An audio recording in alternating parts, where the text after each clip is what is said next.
Here we have a hilt inspired by one of the ones that got away. In the early to mid 1990s, Parks Sabers had been offering a basic 4 set of sabers that were emulating the ones that were seen on screen. And then Parks started branching out into other designs. One of the designs that Mr. Parks used and sold was called the Shadow. And the Shadow was sort of a mix and match of Obi-Wan and Luke components and a couple of other things. And the Shadow was really cool, really neat, and I was really tempted to get it. However, I didn't have the budget for it, so I never did. And the Shadow was no longer offered, and they're as rare as hen's teeth, and it's the unicorn for several people, including myself.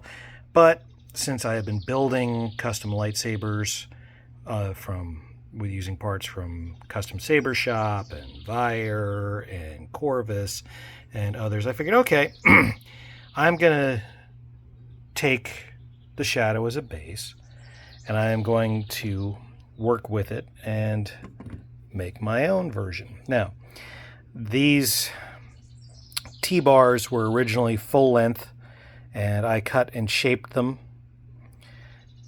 to mount into place. As has become my usual, I've been using copper tape for some of the insets.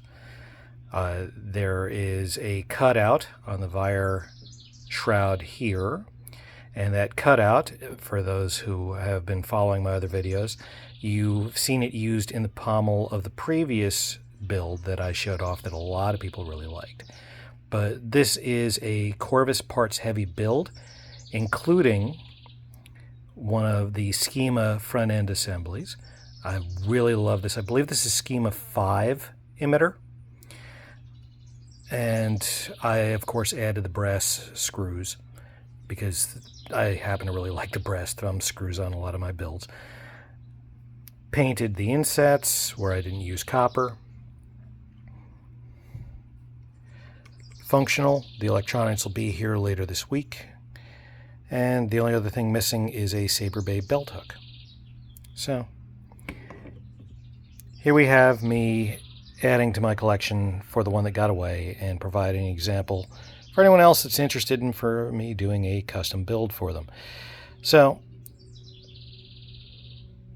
a little different, especially with the fact that the T-bars on the back end kind of give it a heavier backside, but it works. It really does work. I mean, this is perfectly comfortable in the hand, and where I'm not holding my camera with my other hand, I would show you a two-hand grip where it's also a perfect fit, where one hand scooches down and the other one sits perfectly up here with a small gap in between, like you're instructed to do in both Eastern and Western swordsmanship.